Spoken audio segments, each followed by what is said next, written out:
call the meeting to order. Roll call, please. Trustee Bazzi. Here. Trustee Guido. Here. Trustee Hammoud. Here. Trustee McDonald. Here. Trustee Mead here. Trustee Petlikoff. Here. And President Lane is absent today, and I'm filling in for her just for this meeting. So Pledge of Allegiance to the flag.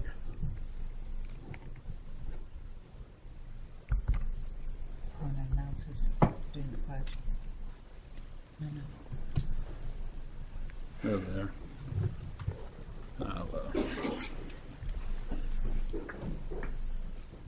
Good evening. Please join Jake Swider, first grade, and Layla Juma and Chase Birch from Howard Elementary School in the pledge. I pledge allegiance to the flag of the United States of America and to the republic for which it stands, one nation, under God, indivisible, with liberty and justice for all. They're going to go to the school pledge now. we know that routine. So, Jake, hey, Jake. Hi, Jake. Nice to meet you. Thank you for coming. That was a good job. Layla. Good job, Layla. There you go. And Chase. Well done. Nice job, Chase. Thank you for coming.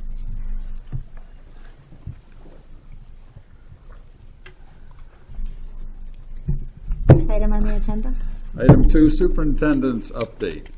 Agenda items.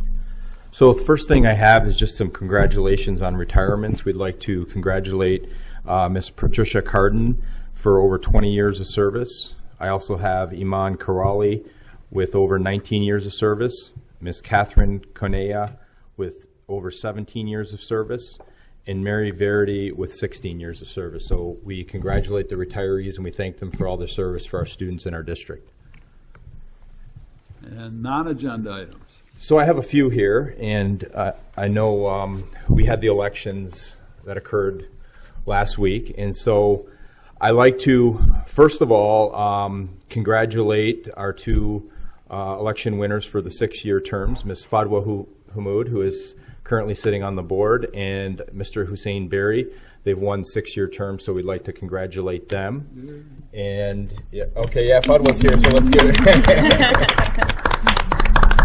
And I know President Lane says congratulations as well. And we have Mr. Jim Thorpe, who won a 2-year term. And I'm not sure if he's here. Yes, oh, he is. Okay, so let's there. congratulate him as well. And so I'd like to explain what happened so everyone understands why is there a 2-year and why are there 6 years. The board adopted that normally it's going to be a 6-year term, but in this case the reason it was 2 years is because we had Trustee Scholes, who was president at the time, that left in July of 2015. So by state law, MCL 311, which we had legal opinions from the Michigan Association of School Board, it means that the board would have to go through and appoint someone within a 30-day period, which they did. They appointed at the time Trustee Hammoud. And so her term would sit until the next election is certified. So we just had an election that occurred last week. Well, that election is not certified yet. Our understanding from the city clerk's office, it will not be certified until the 22nd of November. So by law, she serves until the certification of the election. So she's actually going to be, after that time, Jim Thorpe would then assume the seat. Once there's a certification, he would be sworn in, and then Trustee Hammoud would not be on the board for relatively a month. We'd be looking at where she would then pick up her term in January for the 6-year. Her and Hussein Berry would both be taking over those 6-year terms. So the only reason there's a 2-year term is because someone left the Board of Education, not because it's a normal cycle. So I just wanted to clarify that so everyone was aware of why that election was run that way. And when it was set up by law, it had to be separate on the ballot per state law. Another thing that I wanted to mention is, our millage, the Wayne County millage passed. And so I want to just comment that, first of all, thank everybody who went out and just voted in general. And then secondly, thank you to the taxpayers of Dearborn and Wayne County for supporting students. I look at it as supporting the children, which means supporting our future. And this is the first time, and the board trustees here could probably think of in many years, where we're actually talking about additional funding to bring the students not a in. donor We're not district. cutting, we're not cutting. And so the other benefit to Dearborn is, we're gaining, we are actually going to gain more dollars than are going to be collected out of the tax base. It's roughly, which we talked about and it went out in our information, the collection is around 6 to 6.2 million, but the gain is about 7.8 in Dearborn in general. So again, just to thank you to everyone who was involved and to the taxpayers, in Dearborn. Also, I just wanted to mention two other things that I had on here. First thing, I just want to mention too, one of the executive directors, Mesa Mali Bazdi, who's not here, she'll be off for a little while. She had her boy, 10-pound baby, healthy Noah, last week. So we congratulate her, and I feel the need to do that. And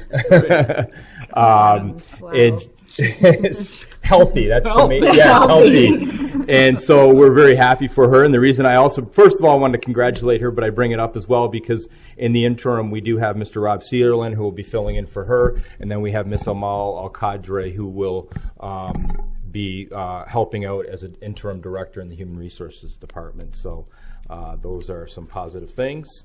And the last thing I just wanted to mention is we had the Care to the Core event that occurred on November 3rd. Very positive event. One of I think the best programs that have been put forward with the students involved, and it's really a positive thing. I know it wasn't just bullying prevention, it was positive core values, all the things that go on in the district. And so really excited about what happened with the students. And just to feel, even after the event, was so positive coming out of that Performing Arts Center. So, we want to thank the city, the partnership, all the people that put that together. One thing we did do, and it wasn't my idea, but we did, and I like to go around and we have selfies in the school district. Well, that really, I know it's selfie, but I'm not really doing it because of me. It's really about the students and trying to highlight the positive things we do. So one of the things I said is we're going to kind of change the theme. So during that event, we did break the world record. I don't know if it's official because we didn't have anyone in hand, but the UNIS students and everyone helped. We had 158 selfies within a minute on stage at the Performing Arts Center, which was a real positive. But that was transitioning us now to a new theme that I like to do when I'm out in the buildings or administration, and that would be, as the board has approved the new strategic plan, we have the vision of the school district, which is students first, inspire, educate, celebrate. So I'd like our Vice President Bazzi here to hold this with me, and I know Mr. Mustonen is going to take, I think, our first photo. He's going to try to get all the... Don't you have to stand? We Get the photo. Would you like a standing? Yeah, come on. All right. You're Come on, good. everyone get in the picture. Kind of just move around if they can.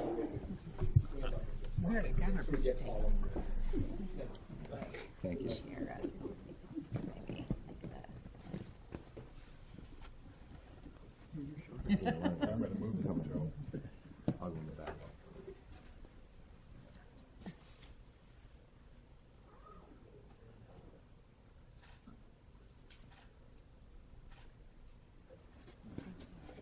I was feeling my floating head. Thank you. So we want to make the new strategic plan a reality within the school district. So what we're going to be doing is distributing these signs. They're going to be smaller versions. They're going to be in the building. So when the principals or the students are out and they want to get in a photo, they can take that vision, take that statement, and then we can post it on the blog. Now, I will tell you, I'm not totally cutting out a selfie. So if a student requests it, which I'm still getting the request, it's really a positive for them. I definitely will comply with that, and that's what was going on after. So just wanted to point that out, that it's really just something to highlight the positive in the district, and we feel good about that, and we're so proud of our students and all the great things they do in the district. So You're going to remember to talk about David being the MC. Oh, yes. David did a fantastic job as the master of ceremony, and the whole team. I know we had Miss Reve, Miss Charles, but David, it was a fantastic job, so we appreciate his hard work. I do want to also congratulate Trustee Hammoud and Trustee-elect Jim Thorpe, as well as Trustee Barry, but I also want to thank the other people who ran, Adele Mozib, Kuder Farhat, and Fayez Al-Khalil. They all ran great campaigns, and it would have been great to have them all on the board, but this is the system it is, and so I wanted to thank them for running. Hopefully they'll stay engaged and run again in the future. And we're certainly happy to have the 3 trustees staying and joining us come January. Can I say something real quick? I know it's superintendent's non-agenda items, but I do have to thank you. And I do want to congratulate Jim and Hussein and the people that ran and unfortunately didn't make it, but their hearts were in the right place. I truly couldn't have done it without, everyone's support, and elections are not easy. And what made it easy is never losing sight of why we all do this, and that is to put the students first. So I want to thank you. I truly serve with some of the most passionate people I know, and I couldn't have done this with a lot of people without the support of many people in the room today. I'm proud to continue my service, and I can't tell you how happy I am to be here. Good. So thank you all. Good. Great. Next item. Next item is citizen participation. We have 1 blue card. Citizens wishing to address the board on agenda and non-agenda items for action who are signed in by 7:10 p.m. by submitting a blue card to the secretary may speak at this time. The board may not be in a position to respond to non-agenda items. Therefore, speakers should not anticipate an immediate response to their comments or questions. For the benefit of all concerned, do not mention the names of students or school board or school district employees. Please keep your comments as brief as possible. The board president reserves the right to limit times. The topic is Career Technical Education Month, and the speaker is Mr. John Barrel. Is it pronounced that correct? So close. Byral. All right, thank you. And it's Dr. John Byral, by the way. Hi, thanks for letting me speak. My comments are really brief. Those of you who know me will never see this again.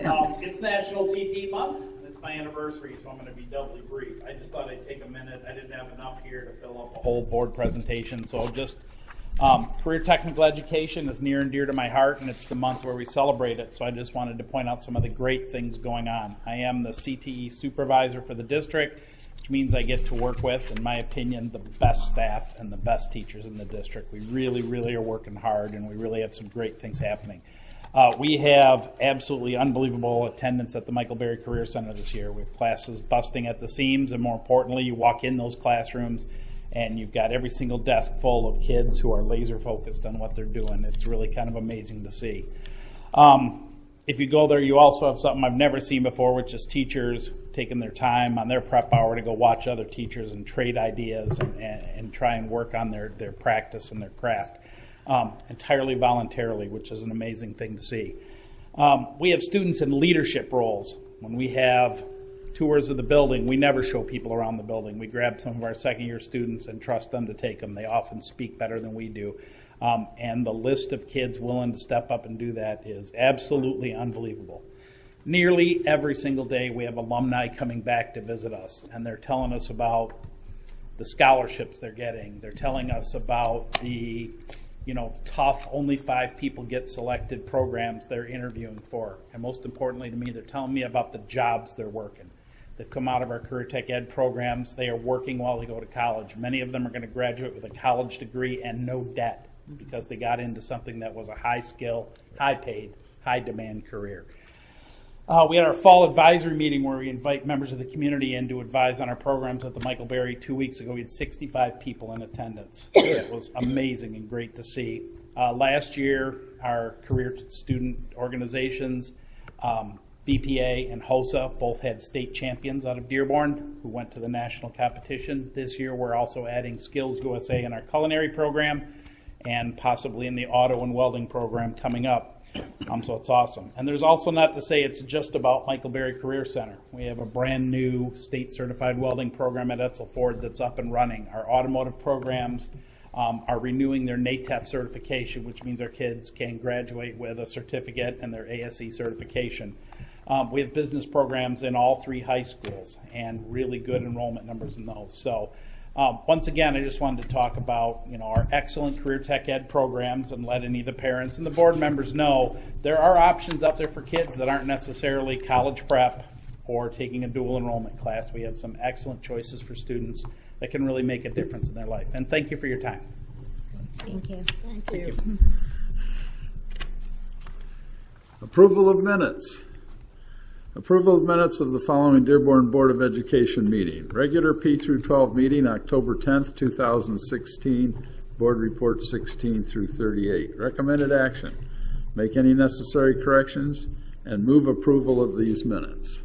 So moved. Support. All in favor? Any opposed? Can I attach a unanimous affirmative? Yes. You may.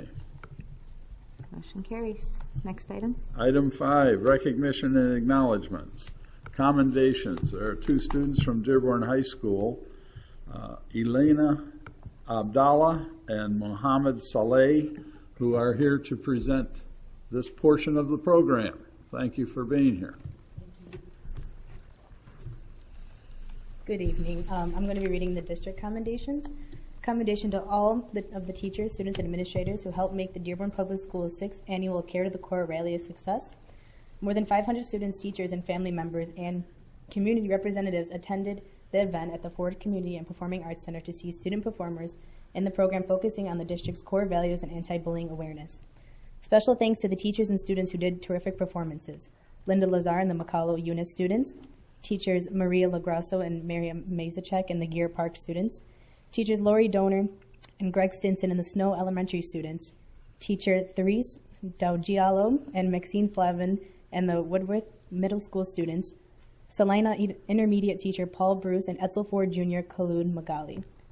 Commendations to all the students and the teachers of the Dearborn High School and Etzel Ford High School marching bands. Both bands earned the highest rating possible at the Michigan School Band and Orchestra Association's marching competition in October.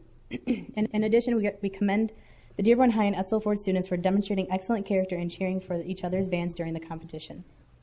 Commendations and thanks to all the students and staff who took part in the 2nd annual Battle Against Hunger food drive during the week leading up to the big Dearborn High vs. Fordson football game. Official totals are in from Gleaner's Food Bank. Fordson, 5,063 pounds of food and $10,442. Dearborn High, 4,821 pounds of food and $6,088. Most important, the combined efforts of the 2 schools will provide approximately 57,793 meals for our neighbors in need. Each school is now a member of the Gleaners Half-Ton Club because of their actual food totals were over the 1,000-pound mark. Commendations to the district language and literacy trainer Nadia Shami, who was appointed to the Michigan Department of Education Pre-K through 12 Literacy Commission. The 13-member commission will advise and assist in matters relating to the assessment, professional development, education programming, socioeconomic challenges, best practices, collaboration, parental engagement, and teaching of literacy. Commendations to the students from the Dearborn Public Schools who are serving as Junior City Beautiful Commissioners. The students were recognized on November 2nd at the All Schools Breakfast for their commitment to programs that enhance their campuses and the community. Commendations to the following Dearborn Public Schools staff members who went above and beyond to come in on a Sunday and assist cleaning up in a school that was vandalized over a weekend. From Woodworth Middle School, engineer Judy Wagner, BOS Ron Arbanowski, custodian Jackie Podolek, custodian Danielle Barton. From Lindbergh Elementary, custodian Vivian Blanton. From Barry Center, custodian Angelique Palian. Special thanks to these dedicated staff members for their efforts to make sure the school was cleaned and ready for students on Monday. Commendations to the following Dearborn Public School music teachers who are members of the Detroit or School Rec Association. Participation in this organization enriches the following staff members' teaching and benefits Dearborn students: Jessica Bagnall, Sharon Beloga, Maureen Conway, Carissa Duncanson, Katie Azian, Maria Lagrasso, Lisa Meyer, Liz Myers, Celeste Reed, Bridget Stiles, Becky Ventura. Thank you for your dedication to continuing your own music in which, in turn, benefits our students. Fordson High School. Congratulations to Fordson student Nasreen Saad for winning entry in the Michigan Youth Journalism Experience Contest sponsored by Michigan Interscholastic Press Association for students in grades 8 through 11. Her writing, titled A Journalist's Influence on Democratic Society, was judged and selected as a winner by journalists associated with the Michigan Press Association Foundation and faculty of the Michigan State University School of Journalism. Congratulations to Fordson High School head coach Walker Zaban, who the Detroit Lions named Coach of the Week during Week 4 of the 2016 High School Football Coach of the Week program. The award, sponsored by Farm Bureau Insurance, includes a $2,000 donation to the Fordson football team. In his 10 seasons as head coach at Fordson, Coach Zaban has a record of 76 to 26, and has led the Tractors to the Michigan High School football playoffs each of the last 9 seasons.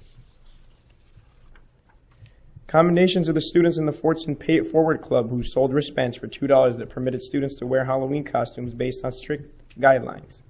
The club raised $451.66, which was donated on behalf of the club in Fortson High School to the Susan G. Komen Foundation as a tribute to breast cancer awareness in the month of October. Dearborn High School. Commendations to the 7 Dearborn High School students who received the AP Scholar with Honors Award from the 2016 AP exams. This award is granted to students who receive an average score of at least 3.25 in all AP exams taken and scores of 3 or higher on 4 or more of the exams. Students who earn the AP Scholar with Honors designation are Muntazar Aldawali, Zainab Ayub, Trevor Berry, Hani Al-Hassan, Daniel Khan, Aaron May, and Ibrahim Omar. Congratulations to the 18 students who received the AP Scholar Award from the 2016 AP exams. This award is granted to students who receive scores of 3 or higher on 3 or more AP exams. The AP Scholars are Omar Abbas, Angie Ashkar, Sajad Al-Kalabi, Selena Bazi, Anthony Brown, Sultan Al-Haj, Gage Geis, Mohammed Hazimi, Grace Yakum, Tyler Kosicki, Madison Murdoch, Layel Mustafa, Kyle Polidori, Riyad Rababi, Serena Safawi, Adrian Skalaski, Abbas Surer, Alag Zager. Commendations to the Dearborn High School Squirrels varsity volleyball team on winning an MHSAA district championship with a 25-13, 25-12, 25-13 win over Crestwood at Edsel Ford on November 3rd. The team, led by senior captain Brianna Hansen and head coach Diane Phillips, also finished the regular season with a perfect 10-0 record in the WWAC Blue Division to claim the league title. DHS advanced to regional round of play on Tuesday, November 8th.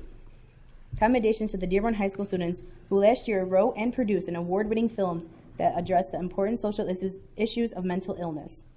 The students recognized for their own work in the film titled Man's Best Friend and A Lack of Color are current seniors Michael Berry, Alex Best, Ben Deere, Jack Fish, Anthony Mifsud, and Sasha Washington. Current juniors Sama Al-Said, Malak Wazna. Current sophomore Chalise Marshall, and 2016 graduates Joe Corte, Mo Maclid, Tommy Tripp, and Aya Zaid. Man's Best Friend won a student Emmy in 2016. It is a story of a young man whose random encounter with a needy dog gives him a new outlook and a new life.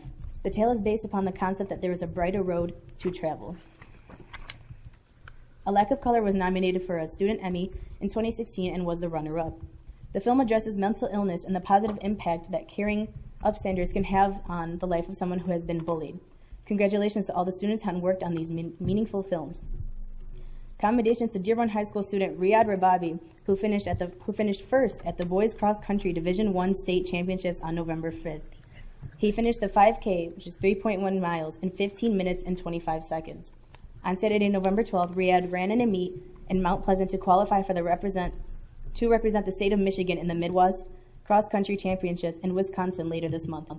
That race determines who will run in the National Foot Locker Cross Country Final in San Diego on December 10. Oakman Elementary School. Commendations to the students and staff at Oakman Elementary for raising over $300 and donating cans, a total of 1,459 cans, to help Fortson High School in the battle against hunger. Food drive for Gleaners Food Bank. The contribution from Oakman helped Fortson win the competition against Dearborn High School in the food collection drive. Congratulations to the staff and students at Oakman who raised $521 for the Dearborn Firefighters Burn Drive. This is the most the school has ever raised for this worthy cause to assist children and families affected by fire, as well as others in need across our city. Thank you for your Thank you. Well done. Thank you. And Michael Berry's right there from that film that received an award, and he's videotaping us right now. So congratulations to you.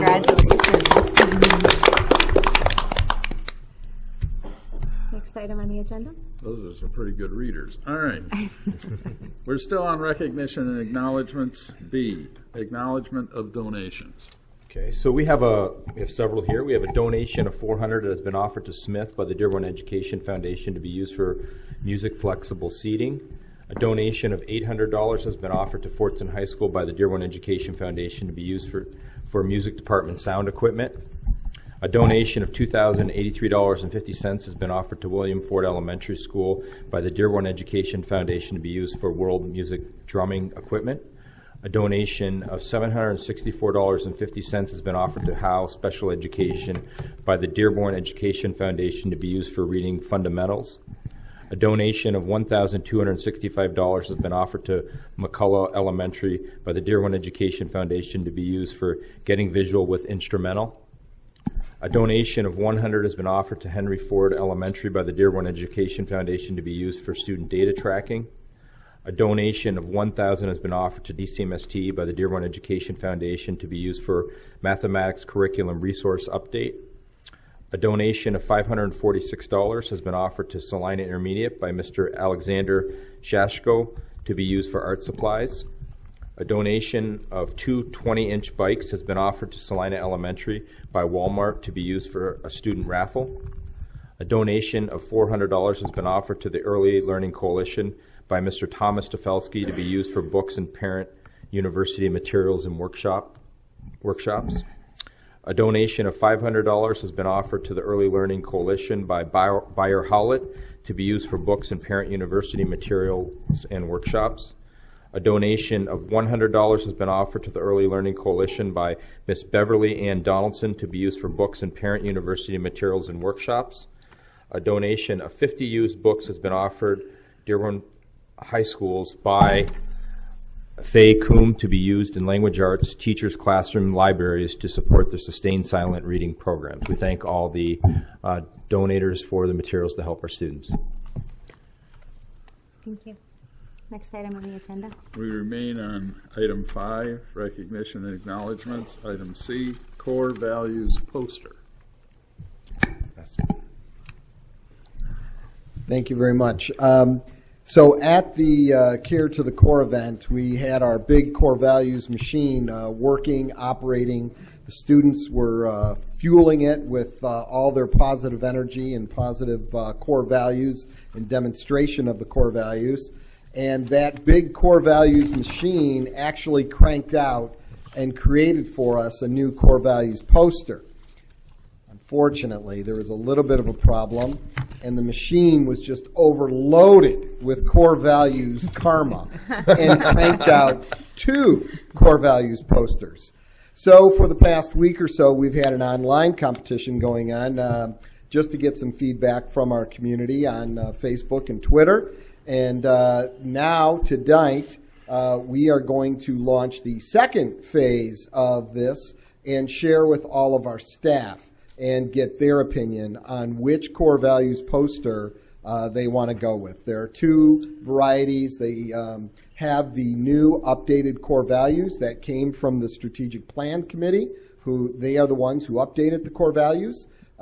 We just kind of put them into 2 different graphic layouts, and now for the next week, our staff will have the opportunity to vote on which core value design they like better, the lighter white background with our kind of our Dearborn green there, or the red darker background with the vibrant yellow lettering as well. So we will tabulate all the results and report back to you how the exciting conclusion of which poster will be hanging in 1,000 classrooms throughout our district. I have to ask a question. Is it a coincidence that there's some people taking selfies in the picture? Purely coincidental. Purely coincidental. That was great, though. Next item on the agenda. Are there any other items under recognition and acknowledgments? That being no? Okay. Item 6, special reports. Item A, NCLB, the impact on school achievement and accountability. Dr. Glenn Maleko. So I just wanted to explain what we're doing here tonight with this presentation. One of the things that President Lane had talked to me about was once in a while having some dissertation research presentations from current staff that have worked on their PhD that could be relevant to helping us in the school district. And so finding it fitting that this topic is going to be relevant to the next presentation that you're going to hear by Dr. Patterson and Ms. Fatmi Faraj. And so I just thought it would be a good opportunity to present tonight. And so I am going to give you the Cliff Notes version. I've taken out a lot of the highly technical statistical language And I'll do my best to kind of go through it in an efficient manner. And again, if there's any questions, you can stop me. But this was my dissertation research, and it was published in 2012. It was approved, the dissertation defense, in 2011. And so obviously we're looking at No Child Left Behind in school achievement and accountability. I think President Lane actually said at one point she was going to read the whole thing, but then she saw with the tables and everything, it was over 700 pages. So it would, you know, if you can't fall asleep at night, you might want to pick up the dissertation. But I'm trying to make it relevant here to what we're doing in the school district. And so I have the citation. It's obviously online. It's a free download. And so where's the basis of this? Gives you some of the history as we were seeing about school accountability in the district. No Child Left Behind was really a far-reaching legislation where the federal government really got involved in education that has traditionally belonged as the state priority or the state responsibility. And so No Child Left Behind is a thing that was really a massive legislation that changed things. And legally they couldn't say, well, we couldn't force you, but what we can do is tie funding from the feds. You must comply with what we're saying in order to get the funding. And so that's what happened. And it was a big part of the 2000 election campaign, if some of you remember Al Gore and George W. Bush at the time. Where that has led to, right now we have a new legislation on the books that actually went back a little bit and gave this, the federal government is still involved, but it gave the states a little bit more flexibility, whereas the 2002 NCLB was very tight and prescriptive as to what schools needed to do. So here was the problem in my dissertation. Evaluate the effectiveness of the adequate yearly progress. You know, that terminology has changed as our accountability systems, but a lot of us in education might remember that. It was well known, what is your adequate yearly progress? So I was measuring the effectiveness of that. I included a quantitative data analysis and qualitative. The majority of my dissertation, I'd say 80% was quantitative, but I also had a qualitative piece in there. My advisor was qualitative major, so that was one thing I was definitely going to have included in mine. I learned as a student, you kind of do what you're told and you move on. But it was very beneficial. It took me a lot longer to finish, and so I went into what we call the Pearson's correlation, logistic regression, just looking at relationships of variable and school level success, and then a qualitative where I went into 4 different schools and actually interviewed staff on the impact of No Child Left Behind. I'm not going to go into this, but if you're really interested in the highly technical research questions, it's on this PowerPoint that will be on the website with research questions. And again, I've tried to trim some of that down. So where did I look at the sample population? My data sets were reading and mathematics at the 4th and 8th grade level, and it was the years 2005 and 7, and I looked at 4 states. So you may look at, well, that data is a little out of date. It is. But one of the things I had to gather NAEP data from the federal government, and they only release that data after a certain number of years. So you actually cannot get the most current NAEP data when you're doing your study. So I was working on my dissertation in 2009-10. I could not get that data from 2009. It wasn't available at the time. So I went in, as mentioned, I interviewed teachers and administrators in the schools. And the NAEP is very complicated. I do want to point this out. It is a very complicated measure. And one of the things that people may not be aware, we sample the NAEP in schools across the nation. We have to by law. We've had it in our district, and it's all confidential. But one of the things is an individual student never takes a full NAEP test. What they're doing is they're taking portions of a NAEP, and then statistically they pull all the results together and they come up with what they call a plausible value, and they predict the score of what it may be in a state or a city. So an individual student never takes the full NAEP assessment. It's a very highly technical statistical measure to come up with the value. And so what I was able to do was to develop what we called a school level NAEP score, and I did that by going into confidential, it was highly confidential dealing with Washington, and I couldn't be connected to an online system. All the data was private. I had to take all sorts of safeguards in order to access the data, only in a certain room. At the time it was in Wayne State University. I had to sign all these affidavits. It was a great experience trying to work with Washington for me, but it also made the dissertation go a little longer. So I'm just giving you some of the experience I've had. I've had to work with Washington and the U.S. Department of Education on some of these data sets. So where's the NAEP levels? You can score below basic, basic, proficient, or advanced. What the consensus in the field is that actually the proficient is at a pretty or an advanced and even proficient as a pretty high level compared to state scores. So what I found, and I'm cutting through the chase of this, Michigan and California really had a stronger relationship with the basic level of proficiency when I looked at those data sets. And North Carolina actually had the stronger correlation or relationship with NAEP. Texas, which is interesting, had very little relationship with the data, which the reason I bring that up is because you may remember that the birthplace of NCLB was, Texas at the time. And so the results, what I found is that there was such a high percentage of schools in Texas that were meeting proficiency of AYP, but it did not match their NAEP scores. So what does that basically tell you? That there was less rigor in the assessment.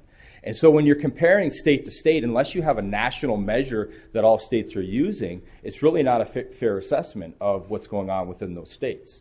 And so the reason I bring this up is because that's one of the test validity reliability issues that sometimes come up, and that we're measuring apples versus oranges. And so that was just an interesting finding, and I'm going to kind of quickly go through some of these things. But North Carolina, interesting results, very rigorous assessment. They had positive as far as funding. Okay, why do I bring that up now? We just saw the adequacy report that came out this past summer from the state of Michigan. We have now the millage pass. So these things are relevant when you're making decisions. How does funding impact how well you do on these assessments and how well in school? So North Carolina, they did very well when the funding was there for both reading, mathematics, and then 2007. I want to point out, though, that their correlation in 2007 for the reading was not there. Well, what did they do? They actually changed the cut scores. The state did. Well, the public may not know that the cut scores are changing. Now, all of a sudden, well, there's a change in what happened. Well, why do I bring that up? Oh, well, in Michigan in 2011, guess what we did? We changed the cut scores for the meet. Recently, just 2 years ago, with the M-STEP, guess what we just did? We changed the cut scores. So does that really measure a change in achievement? No, it's not. All it is what we call, in my research, statistical manipulation of the data. That's the reality of what it is. So it's something we have to be aware of, that when numbers are being put out there for the public, you've got to be careful what that really measures. Another aspect that I found, and this is probably no surprise to researchers, and it's not an excuse, but the reality was economically disadvantaged was highly correlated to negative impact on these standardized assessment tests, which is something, again, with the adequacy report that came out from the state saying, why are you looking at funding differently? We're starting to do that in Dearborn with our new English language development model, and we're going to be doing other things to try to look at funding differently. And so I wanted to just point that out as a factor. Again, revenue also had a positive factor as we're looking at money, to provide support for students. But the one thing I got to tell you about the funding is this: funding in itself will not create a positive impact. It's what we call a two-tiered variable, meaning it's what do you do with the effective use of that funding.